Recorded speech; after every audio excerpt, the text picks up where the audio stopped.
Welcome back to the Comp Closet podcast. Thank you so much for tuning in. I'm your host, Sarah Moore, and today we are joined by an inspiring FMG figure champion in her beautiful UAE crown, Madi Grace. Welcome. Hello. I haven't actually had a chance to wear it, and it actually fits really well. It I thought is they'd be heavy and funny. kind of fall off awkwardly, but they're almost functional. That's so good to know. Look, if I had a crown as well, I would be wearing it every opportunity that I You could. know what's like tough for me? I actually see you as someone having a crown. Like I always forget, but like you are so close. I can taste One it. day. All right, so going back to you, could you share a little bit about your background and what initially sparked your passion for fitness? I have been on and off in the fitness industry for a long time, and I probably started the gym, I think I calculated it's like 8 years ago now.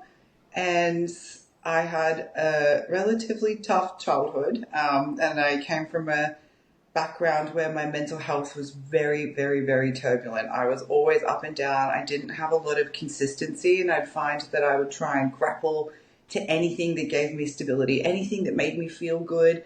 Um, I would gravitate towards it almost immediately. And I was always interested in being athletic and physical, and I knew from the books, like everybody else, that working out is good for you and it'll do good things for you. But like everybody else, the gym terrified me, and I didn't really have any nutrition literacy either. So like my healthy version was just getting like a wrap from Macca's or like a fillet of fish. So I started just I worked in probation and parole for a long time when I was younger, and it was a very heavy role. Um, and I was too embarrassed to go to the gym at normal hours, so I did shift work. And I used to go at like 1 o'clock, 2 o'clock in the morning, and I'd have like YouTube up and the machine up, and I'd be like, "How do I do this exercise?" And I was so weak that like the bar, in order to rack the bar at the gym, I couldn't lift it up, so I would just kind of like I made an attempt, but I couldn't. And then I walked away in shame. So I had years on and off just trialing and testing areas. I had periods where I gained lots of weight. I had from like mental health medications and antidepressants, and that took a real big toll on how I saw myself. And I was always heavily bullied for being overweight or fat. And then when I lost lot of weight really rapidly, I got a lot of attention for eating disorder issues, which ironically they were right. I wasn't okay because I lost weight really fast. I was also too skinny, and then I just kind of got over it. And then when I started lifting weights, it more became about how powerful I was and what I could do with my body rather than what I saw. And for someone like me, that's the cornerstone that I needed. What I can do with my body rather than how I see my body and how everybody else sees my body. Um, and from there, I just fell in love with the process and with the gym. And I'd always wanted to compete, always. I made an attempt back in the day, but I didn't have a good relationship with food. I was very hard on myself with body dysmorphia. I was right in the pits of bulimia nervosa. I had multiple hospital admissions in and out, and that was probably a solid 4 years where I was in and out of hospital. So even though I loved competing, I knew that it was absolutely not the sport I should go into. Um, which is why I think everyone gets confused when I was like starting off my fitness journey, why I didn't go into competing straight away. Because I could have done the natural progression. Back then I was bikini, and I could have done the natural progression from like bikini and moved my way up to fitness and kind of do it the way that you probably should do it. Um, but I just knew that the heavy restriction and the pressure that competition just takes from the sport itself. It's an unavoidable necessity to be on a restrictive diet. I wasn't ready, even though I loved it, but that passion never stopped. And it wasn't until I finished my first DBT program, and then I started seeing a psychologist for like EMDR therapy, which is like physical triggers. Um, and we talked about our goals, and I was always in uni and I was always doing other things. Um, But she's like, with your fitness, you love it. You love going to the gym. Like, you look good. What was the plan there? And I was like, I always wanted to compete, and I feel like this side of myself was taken away from me, and I never really got that back. And she's like, but you're 2 years, 3 years post a relapse. What are you thinking about it now? I was like, I always wanted to, but I feel so guilty for my friends and the people who kind of pulled me through the hard time. If I went to competition, I feel like it's kind of just rubbing salt in an old wound. I don't know if it's worth the risk. And she's like, isn't the point of recovery actually doing the things that you always intended to do with the food freedom? And she's like, and even though I do not support bodybuilders, if that's something you've always loved, the point of recovering is to do what you think you should have always done.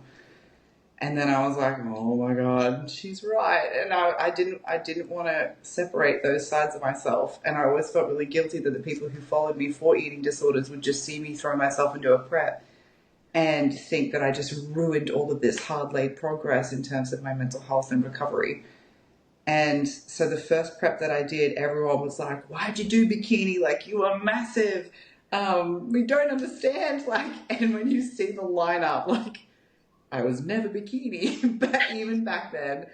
But the first prep was to see whether or not I could do it in the healthiest way possible, to make sure I didn't relapse, to make sure I was okay, to make sure I had support around me, that I was mentally resilient enough to get through a prep and also do it to a standard that I could happily promote to other people and feel really proud that I didn't do this in a fucked way. I didn't trigger myself. I put a lot of hard work into the pre-prep before I even started. I had my boundaries, so if things went haywire, my competitive mindset wouldn't tap in, and I'd do whatever it takes mentality, because I wouldn't. And that was why I did the first prep the way that I did. And then the second prep was a whole different ballgame. Yeah, absolutely incredible. I think that journey is something that obviously everyone's journey is different, but I think that journey of your struggles and things is something that a lot of competitors can relate to, and getting that feeling of control. So, what steps did you take when you actually decided to compete to make sure that you were doing it in the healthiest way possible and keeping your mental health in check? Pre-prep is so important. Like, there are so many people, and I think there's a massive shift in our industry where it's changing. Um, and there's a lot more information out there, and a lot of the professionals are kind of speaking out about the importance of actually doing the pre-prep work, which is heavily involved in making sure your health markers are the highest they're ever going to possibly be. Having educated coaches, not coaches that guess on bro science, but they understand energy availability, and they don't just understand it, they educate you. So they're raising all of our competitors' nutrition literacy levels and energy balances before you start depreciating it, which is so important. So if you work with a coach individually, everyone, like, in layman's terms for people watching, energy intake is the food that you have, and energy output is the exercise, daily steps, just your general functioning of the body, so your BMR. And then the in between is how much you have kind of left over to play with. And as you go into prep, oh, it has like a little heart. As you go into a prep, if you start on the most amount of calories you can sustain without gaining weight, if you start with the least amount of steps, the least amount of energy expenditure, and you're still sustaining that decent category appropriate level of muscle, and then you start slowly cutting down into your conditioning and your body fat percentage, you're still retaining lean muscle mass whilst not going into the red zone. Your prep is going to be significantly easier than someone who starts at 1,000 calories and has like 10,000 steps a day and has nowhere to go. And it happens all the time, all the time. And a pre-prep is how you avoid that. Getting ready to compete is how you avoid that. Yes, that is so important. I think for anyone listening to this that wants to compete, like, get your coach early and do that pre-prep phase. Get your calories as high as possible, and like you said, that energy availability is so important to understand. So, can you walk us through your journey to becoming an FMG pro? Because you obviously said your second prep was so different to your first one, and I know you had a lot of time in between the two shows. I did, and I think I think people, especially, I mean, my own fault, but because I ghosted social media for my second prep, I think people just remember me competing in bikini and then I just came back and took out figure. And that's certainly not what happened. I know it looks that way, but the first prep, as I said, was about seeing whether or not I could do it. And it's not, prep is not just about whether or not you can be an athlete, it's whether or not you can be an athlete with the adversities that you individually face.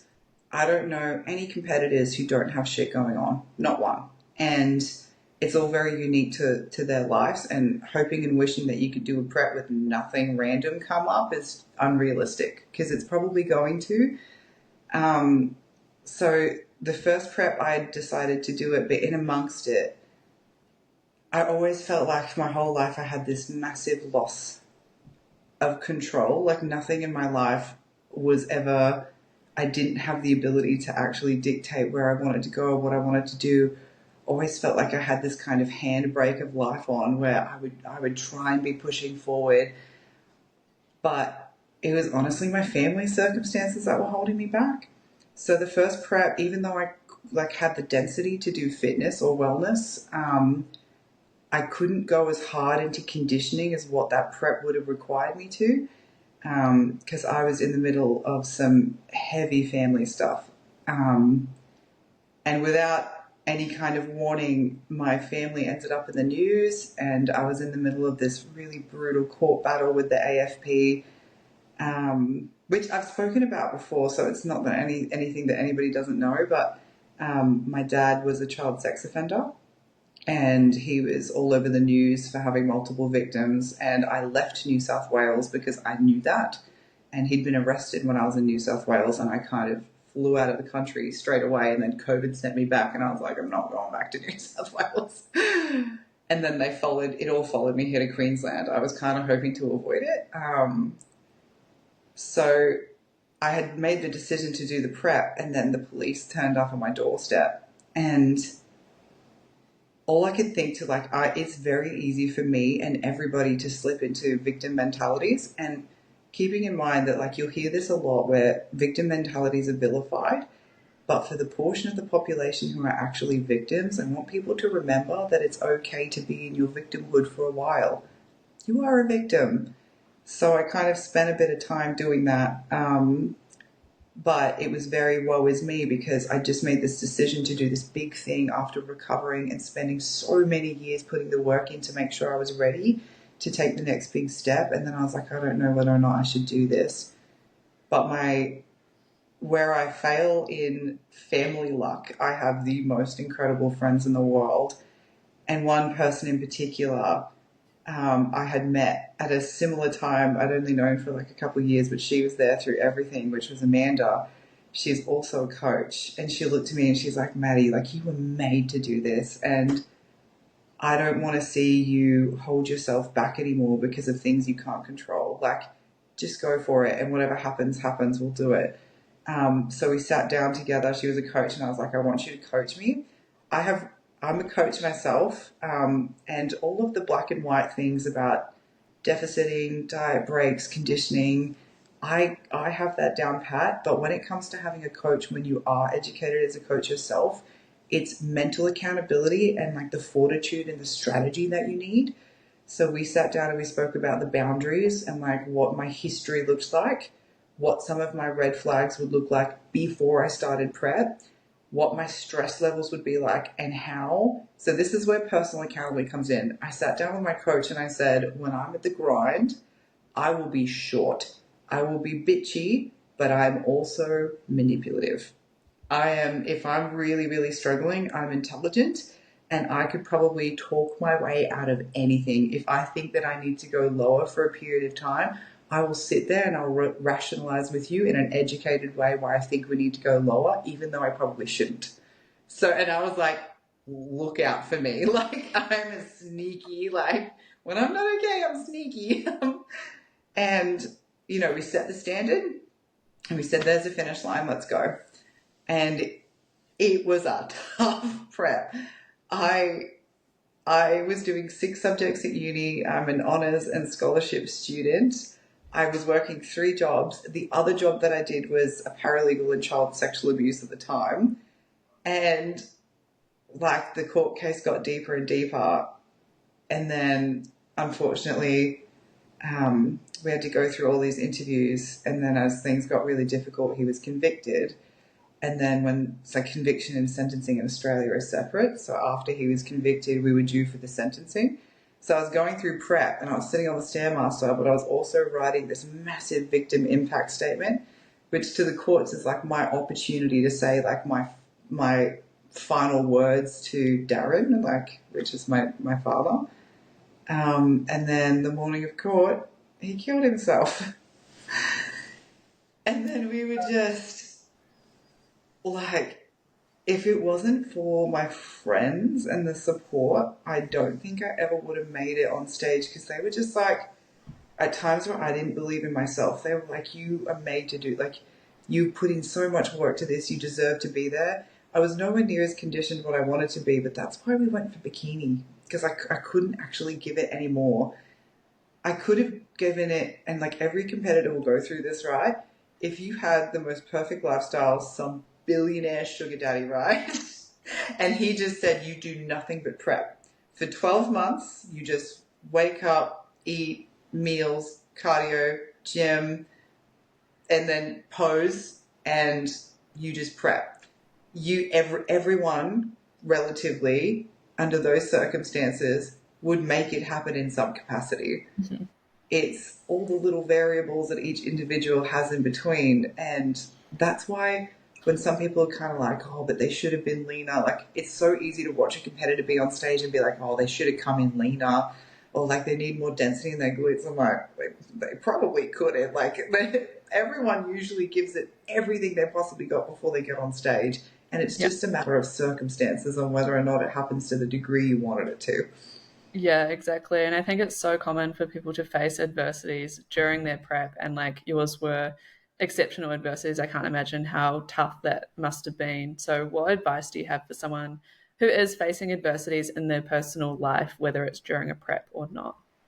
I kind of find it a little bit, I find a little bit hypocritical for me because I got to utilize prep as a means to make me feel in control again. So even though I don't think prep should be something that fixes your problems, and I don't want to promote that, but when you're going through exceptionally hard times, you've already made the commitment to yourself to make this achievement, following through with something and building the credibility that you are powerful, you are capable, you are more than those circumstances that you're facing. You have a whole other side to yourself that deserves to be nurtured and enjoyed, and testing your limits in a different space kept me sane. Like prep made me feel like I could be whoever I wanted to be and do whatever I wanted to do. Um, so I feel like a little bit hypocritical because it's actually the thing. It wasn't getting through prep that helped me. It was having a love for prep. And I think this comes down to the people's why. Your reason for competing needs to be more than a body transformation because if you are passionate, it will carry you through almost anything. Like, because the connection that you have when you need to follow through with this achievement is more than what I could describe to people. It's just this insatiable need to follow through. Yes, absolutely. I think defining that why before you decide to commit to a prep and Mm. before you decide to compete is so important because, like you said, it really does carry you through and it carries you through all the phases as well. Like you had a massive build phase in between your shows. Can you talk a little Yes. bit about how you made such big improvements for the show that you went pro in? Oh, I have goosebumps because it's my favorite thing. So shredding and conditioning is not my strong suit, even though I'm really proud of what I did. But building, because people kind of thought that I went from bikini and then just came out in figure with this figure physique. But what they didn't see, because I ghosted social media, rightly so, but is I had a 2 year off season. So I have a pretty strict rule, and it depends on what category you're in because you might need you like figure particularly you need a whole lot of density, and like fitness figure, you need a whole lot of density. So you might not need as large of an off season as what I went for. But by the time you reverse out, you actually need at least 12 months consistently eating in a surplus. So if you've got, let's say, 3 to 6 months reversing out and then you stabilize post comp, then you're in an optimal level to start your build and sit in a surplus. For females, we are building new tissue. And not only just new tissue, we need a period for it to stabilize and stabilize in the adaptation before we smash ourselves back into a cut. So what a lot of people do is they have a show and they have a 1 year off season and compete in the same show the next year. But by the time you reverse out, that's 3 to 4 months. Then you only get like 6 months in a build, and then your cut's going to be 3 to 4 months. So you've only got 6 months to build new tissue, and it just doesn't work like that. That's barely 2 runs of a surplus program. So give yourself a lot more than 6 months to do a build. Have at least 6 to 12 months of a surplus, depending on how much muscle you're trying to build. And don't stop tracking. Most people go rogue when they're in their off season, and they're like, oh, as long as I'm eating in a bit of a surplus. Your micronutrients are so important to track because it'll also benefit you with this mass amounts of data collection and responsivity when you're in your cut too. So if you're going to have this structured overload in your off season that's going to facilitate growth, keep it basic. In terms of your training, there's lots of incredible isolated movements, but even your training style, heavy compounds are the best for like progressive overload. Don't go crazy with like Stairmaster kickbacks and all these nuts things you see on Instagram. There's a reason why the best bodybuilders in the world, and we look to like our Olympian queens and all of the pros that I look up to. They do consistent movements over periods of time and increase their weight and their skill for a reason. You don't see them doing lots of fancy things with cables on a side angle upside down. And so get a coach that knows how to program you efficiently and make sure that you continue tracking so that you're actually in a surplus. You're not just guessing, and you're focusing on your macronutrients, because everyone's responsivity to their macros is a little bit different. In my off season, I like to sit on a lower carb side, a higher fat side, not lower carbs in terms of my training, but for me personally, I just find it shuttles my carbs through more efficiently for training, and my digestion struggles if I just go strictly high carb. But that's not the same for lots of my other friends. They sit amazing in like 400 grams of carbs in their off season and like 50 grams of fat. So make sure you treat yourself like a client. And if you're not a coach, get a coach. Even if it's not something that you want to do consistently, just have a consultant call with them in your off season if it's a financial thing, and just get an idea of where you should be sitting at. Set some goals and some targets. Like, you don't have to do consistent online coaching if you don't want to, but just have a consult with one and get some rough targets based off your goals and your current stats. And at least then you're not kind of fumbling in the dark. You've got some kind of light. Yes, absolutely. And I think that's so important how you broke down the timeline of the build phase. Like you said, if you have 12 months off, that's not actually that much time to build. Like, that post show phase takes time as well. And I think a lot of people forget to factor that in. They think they're just going straight into a build post show. But like you said, you've obviously got to reverse out before you start that build phase. So that is so, so important. And I love all of those tips for building as well. I think definitely like being on point with your nutrition and everything helps you stick to the build phase as well. I think a lot of people get a bit uncomfortable and fluffy, and they think that, they need to go into a mini cut or something. But normally that those feelings of kind of inconsistency comes from like not tracking and not feeling like you're in Yeah. control of your build and being intentional about your actions. So I think those tips are all so, so important.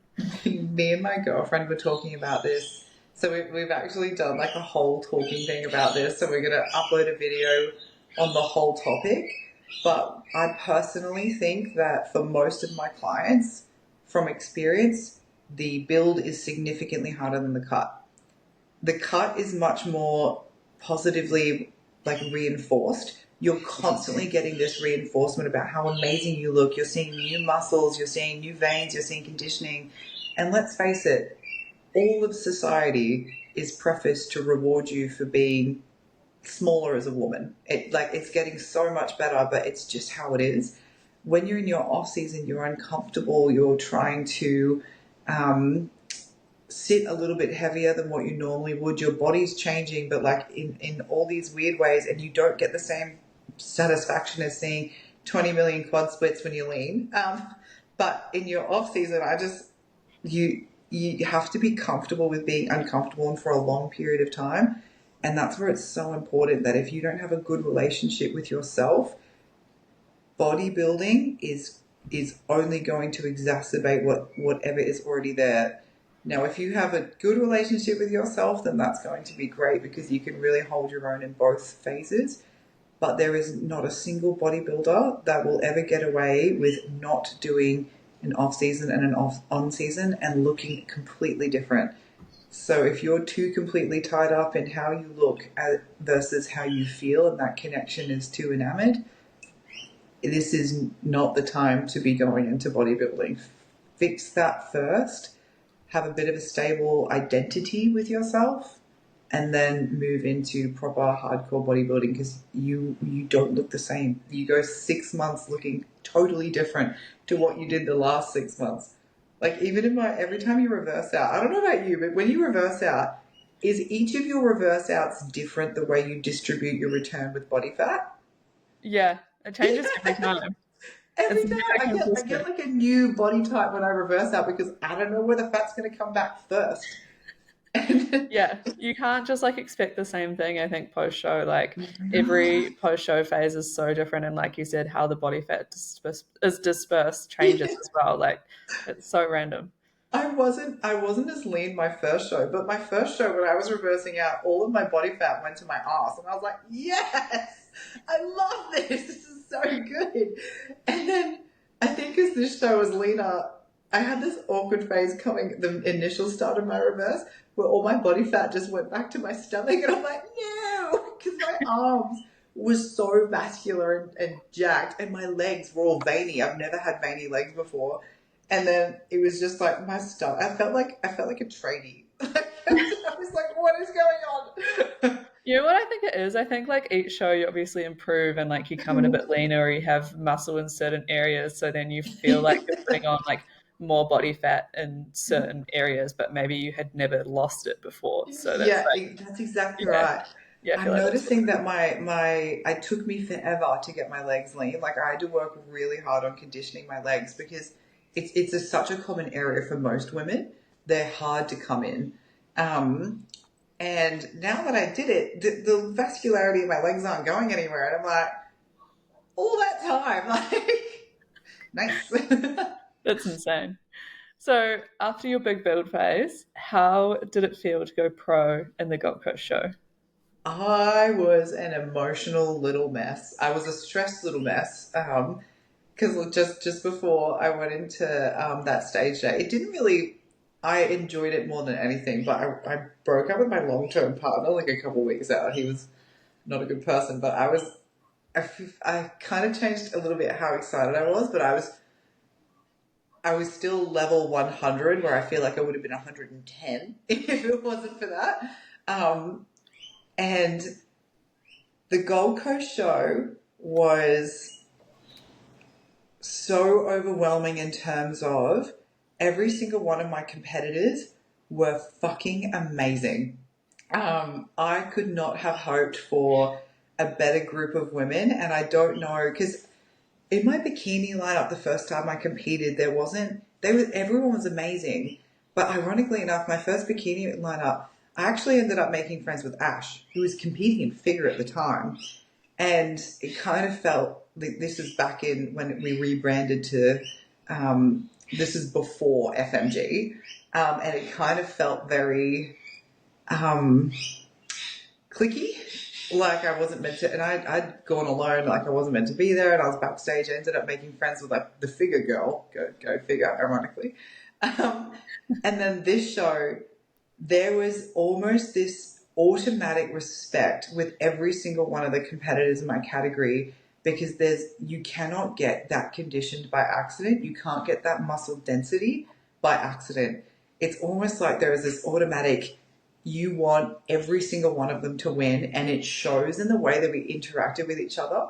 Like, I was getting emotional at one point because one of the girls' preps was so difficult, and like everyone worked so fucking hard, and we just all wanted everyone to win. And I was getting emotional because I was like, shit, I knew that I got first call outs, and I was like, if I win, that's amazing. And I was kind of letting it sink in, but then I was like, that also means that she doesn't win, and that bothers me. Like, and then I was kind of hoping, like, nah, that like maybe everyone will get pro, like in the figure lineup. But it was amazing because I didn't expect figure, and I was actually gunning for fitness, which I feel like just being a bit delulu about my muscle mass is just a standard thing now.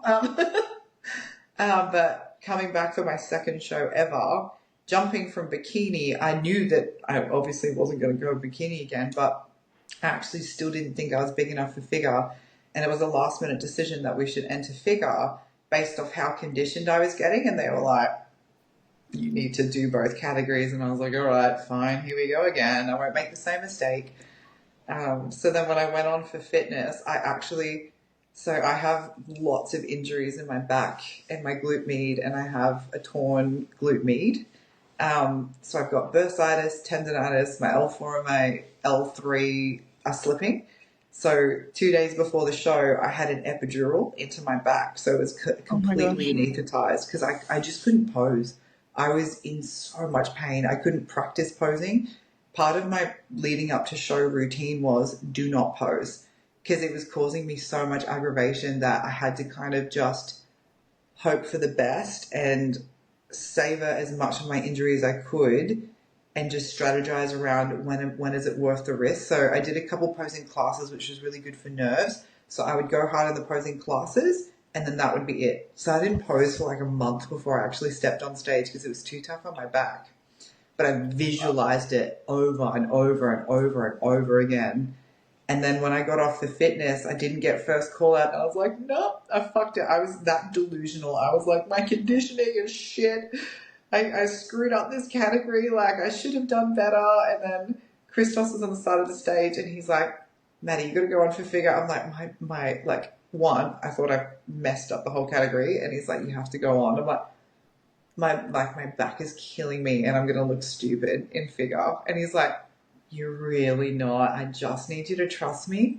You need to go on for figure. And I was like, all right. And then I went on for figure, and when you're on stage, it's like time doesn't move. You just have so much fun. And I was in a lot of pain, but I was having so much fun. And then we walked off with the biggest smile on our faces. And then intermission hit, and I kind of just sat there thinking about it. I was like, holy crap, I might actually do this. And then us girls waited until about 8 o'clock it was 9 or 10 actually, to go back on for the awards, and we're all in our bikinis, and we're all absolutely exhausted because we couldn't eat anything as we had to go back on in our bikinis. And I don't think it actually sunk in. And then they called it, and everything that I'd visualized over and over and over and over again, because it wasn't like just during the prep. The moment that I got off the bikini, I visualized it. I was coming back for a pro card, and I was coming back to win in the right category, and I knew I could do it. I just didn't know when. And then everything that I'd felt and just kind of hit me at once, and then I was just an absolute mess on stage, and all I could think walking up was, I'm such an ugly crier. Oh my gosh, that makes me so happy because you obviously went through so much to get there, and it's something that you really wanted and worked hard for. And then 6 days later, you won your crown in Dubai. Tell me about that and like what it meant to actually win your pro debut. Because everything happened so fast with the pro lineup, and I already knew I was going to Dubai, because that's why I was like, I was okay if I didn't. I was always going to be okay if I didn't win, because the people that I was up against, if they won, I can tell you right now, I genuinely would have been happy for them. it was such an incredible lineup. So I'd kind of already mentally prepared. If I didn't win, I have a chance to go do this in Dubai. I knew that I was doing back to back shows. So then when I actually went pro, there was this moment when I got home. And because I have a gastrointestinal illness, I couldn't actually go do the cookie thing. I couldn't like go eat stuff or have like a little break or have anything. And all I did was sit down and I got straight on social media and I was like, holy shit, I have to compete as a pro in figure. Like an actual pro lineup against the big girls. And I was like, I'm not ready for this. And Amanda's sitting there going, you are actually nuts. Like, you are ready for this. Like, you can do this. You're meant to be there. You deserve to be there. Um, like, let's go and see what we can do and like just have fun. So then we flew out and managed the usual prep nightmares. IBS is always an issue with conditioning, and I'm relatively proud of how we managed it, even though I still going against the world's conditioning. I've got a lot to be able to manage my gastrointestinal illness in terms of conditioning and triggers. But doing an overseas flight, if you're in that really strict conditioning kind of level and you do it for the first time, it is a bit of a roller coaster because I can't, like, sometimes people just think bodybuilders are completely delusional, but sometimes they're not. They're seeing this finer detail that the general population don't see. So we're going, oh my God, I'm so much less leaner today. And people are like, you look the same. But we're seeing detail and vascularity and striations and dryness that other people just would not notice. And when I, like, first flight trying to keep figure conditioning, the fluid was a lot from the stress and the flight, and it was a big 14-hour flight too. How did you go managing the fluid? Like, it was tough. Yeah, I mean, I obviously wasn't as conditioned as you because I was just doing bikini and bikini athletic. But yeah, there's obviously a bit that goes into it to manage the fluid retention, like, wearing your compression gear and moving Yeah. around and drinking and, all those things. So, what did you actually do to manage that fluid retention? Yes. So I spent $400 on compression suits. I was like, why are these so expensive? I got the proper medical grade like compression suit top, and then I got the pants and also the medical grade socks. It came to like $400. I'm like, damn, it's expensive. But Wow. it seemed to be worth it. But it was like making sure that I had a lot of fluid that day, no salt. I took my own meals on the plane as well. And obviously, with my coach Alicia, we had gone through and already made a plan of what I was going to eat in Dubai because I was very restricted and everything was going to trigger it. So I don't think a lot of people know this, but on the Gold Coast show, I was not carved up. So I went in to my Gold Coast show not depleted, but not full. So we knew that I was conditioned enough that I didn't have to go really hard, and doing back to back shows, I didn't want to go too hard with a carb load because for me, a proper carb load for my muscle mass is very risky because I could trigger my IBS very easily if it doesn't digest with the certain carbs that we're using, even quick release carbs. If I trigger my IBS, being full means nothing because now I'm inflamed and watery. So it was this complex balance of trying to manage the two. So I actually didn't carb up barely. Like I did a very conservative carb load over 2 days, which is like zero point 0.3 grams. I think it was like 180, 170 grams of carbs, which is nothing, like nothing for So, yeah. someone with my muscle mass. Yeah. And then when we went to Dubai, we were teasing the idea of doing a real carb load at the like 10 to 12 gram, even 13 gram level, which is about 400 grams of carbs. And it was a really good example of making sure if you do back to back shows, if you have found something that works perfectly for you, then obviously you repeat it. But if you're a pro or you're amateur and you're doing multiple shows and you're trying to figure out what works for you, there's an element where you're going to have to risk some things to see whether or not you're going to get an outcome, and it's terrifying. So I knew that I only had one competitor and she had 20 years worth of competing experience. So I'd already mentally accepted that if I didn't win the title, that was okay because this is my second time ever competing. So I thought now might be a good opportunity for me to explore how I look conditioned and trying to actually manage a carb load with my illnesses. So dates were my best friend in Dubai. I just sat there. Dates are so carb dense and tiny volume. So I just sat there having like 4 dates every hour, which is like 24 dates is like 25 grams of carbs. Oh It was wow. It's amazing. so good there as well. They're so good. So I just sat there smashing dates. And the other thing that I found my IBS works really well with was, weirdly enough, I carb loaded and prepped on acai bowls. So acai berry has like a relatively high level of fat in comparison to other berries, which settles the carbs really appropriately. So I carb loaded on berries, which was a whirlwind for me, but it worked and it didn't trigger me. So that's what we ran with. So I got acai bowls and dates leading up to both peak weeks. And we went really hard with my peak week and just used it as an opportunity that if I did win and I was going into another title next year or another world championship, that I've tried something different and I can manage a higher carb load within certain boundaries. And I just went on stage and had fun, and I'd convinced myself in the intermission that I didn't win because I objectively, but also delusionally looked at the comparisons and I was like, look, there's a lot more muscle density here. The tapering's a lot more impressive. The midset, like, I just started picking apart the details about why I wouldn't win. So I don't know if you saw the video, but I'd actually prepared my losing face to make sure that I didn't look too disappointed when I lost. And I was practicing in the bathroom how I would be like accepting second place.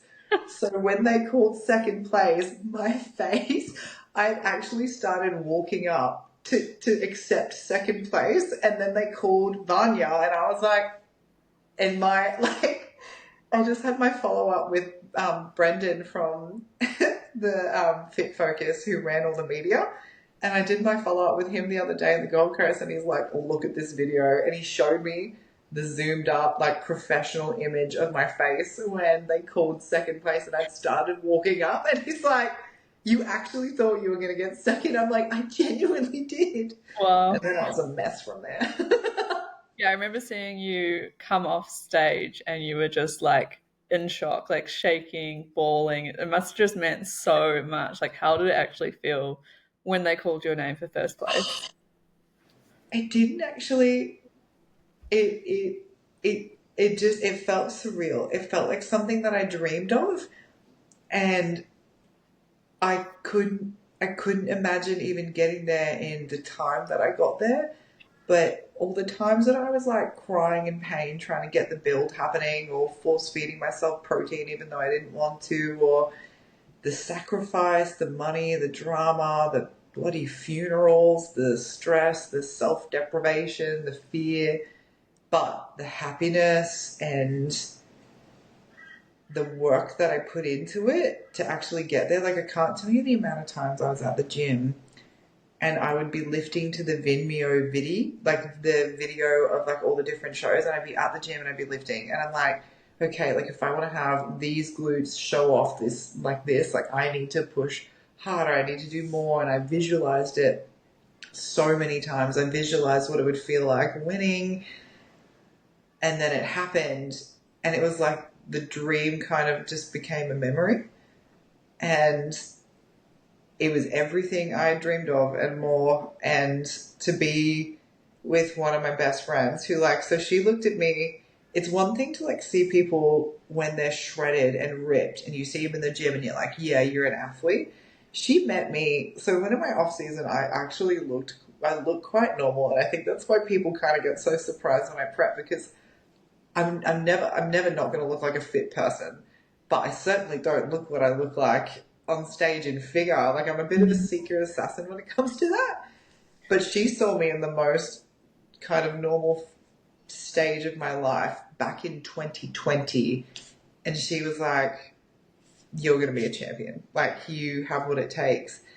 And then when I got off stage, and she was like there in Dubai, and she was like, "I knew you could do it." I'm like, "Oh my god."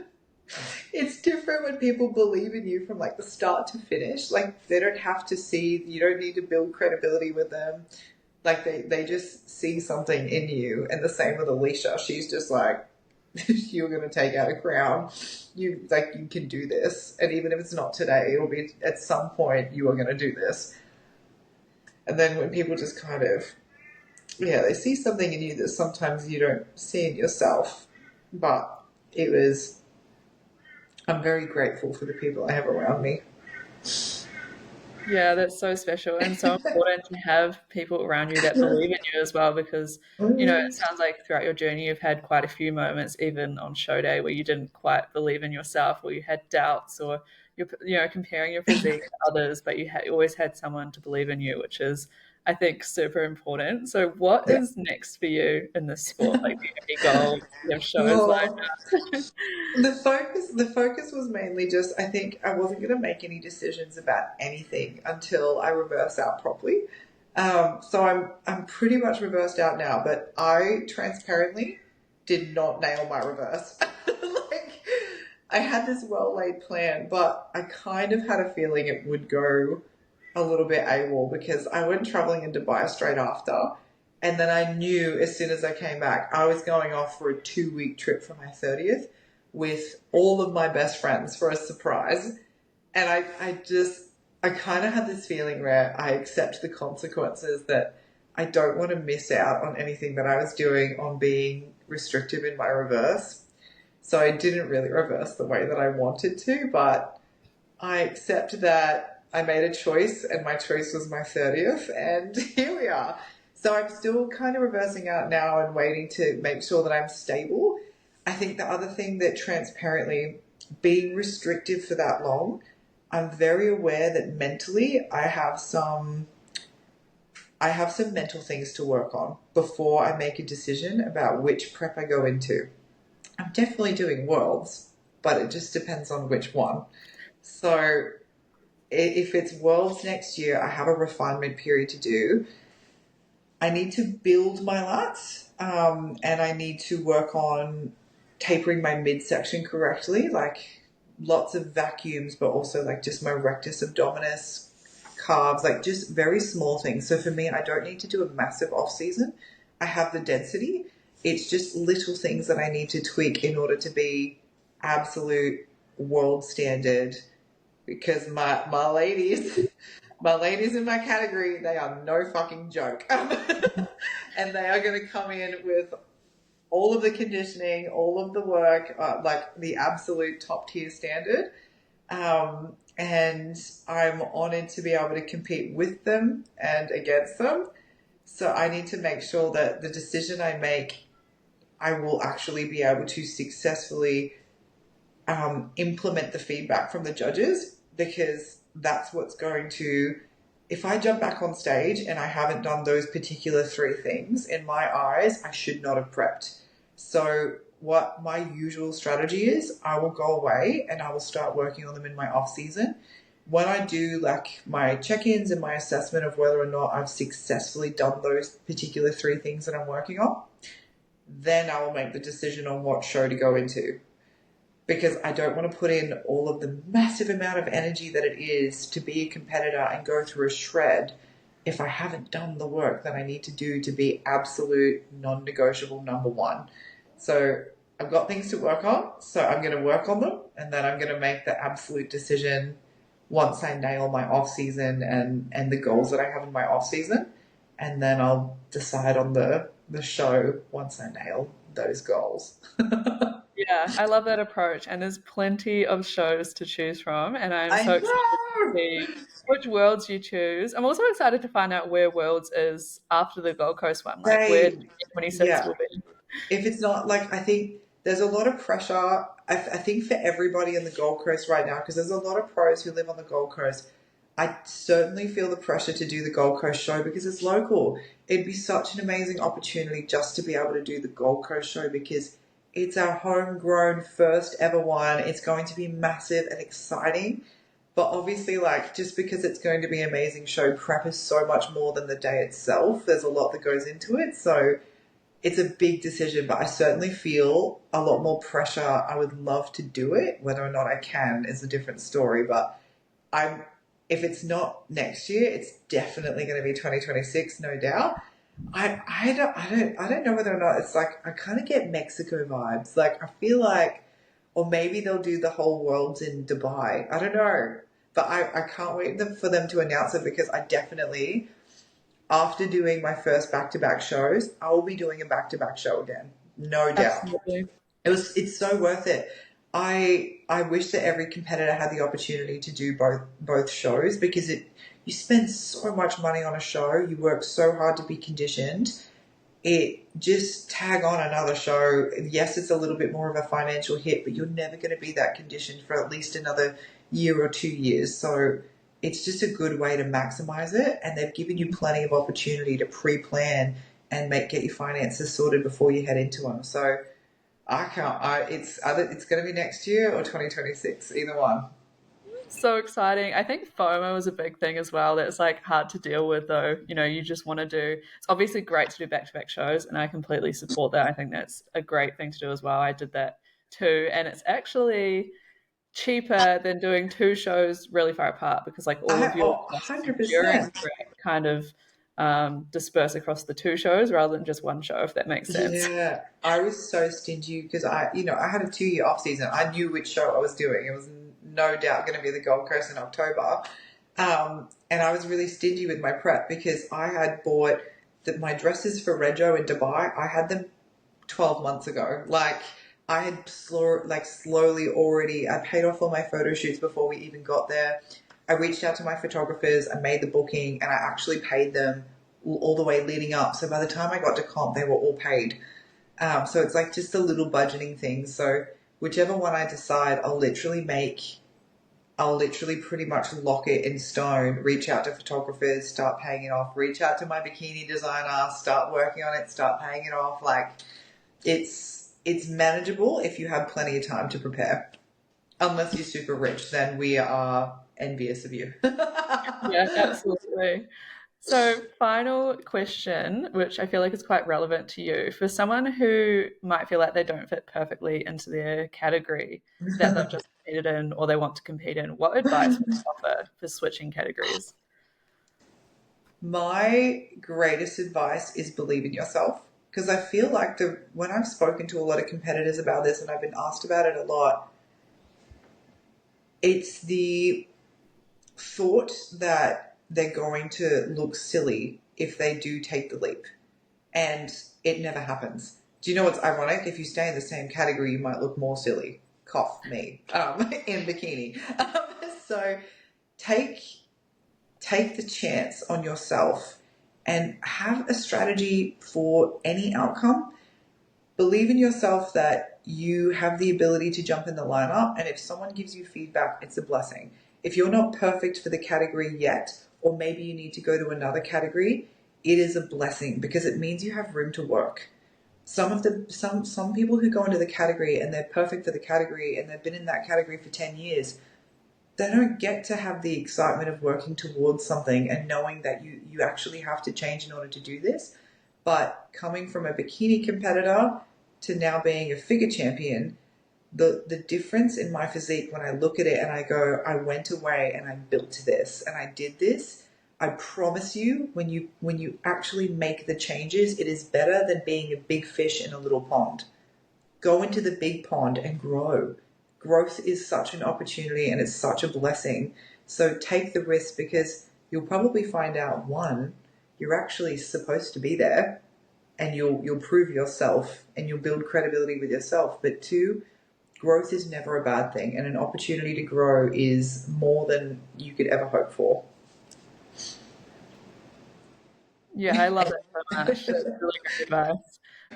Do two categories. If you're not sure, do both. Yeah, Even in the pro lineups, you've seen pros kind of go in between bikini athletic. Some people are going from bikini into fitness or fitness and doubling into figure now. So the pros have the ability to grow in their category as well. So professionals and amateurs take the leap. If you kind of have the desire to be in a particular category and you want to go up, but you think you're going to look stupid, just do it. I promise you're not going to look anywhere near as stupid as what you think you will. I seriously, honestly thought I was too small for figure until I got up there and I was like, never mind. No, I I was love wrong. that. That's really great advice. So, where can people find you online to follow your journey, find out which worlds you're going to do, and also inquire about coaching? Ooh, I am. So I'm at Madi Grace PT, and I'm also a sub coach under Astrophysics. So we both run multiple different branches. So we have coaching for athletes, which is a different space, a kind of more sacred, um, uh, qualified space. And then we have our lifestyle girlies who are all about just creating a better environment for their future, marrying positive behavioral change sustainably. So we have the two. So yeah, it's been amazing. I have an amazing group of girls at the moment. Amazing. I will link those down below as well so that people can just click on the link. Thank you so much for our listeners for tuning in. I hope you enjoyed this episode. Please follow and rate on whatever platform that you're listening on because it really does help us to grow. Get on more incredible guests like Maddie. And if you did enjoy this episode, please tag us, share it to your stories. Let us know what you're doing while you're listening and if anything really resonated with you. Thank you so much. Thanks, guys.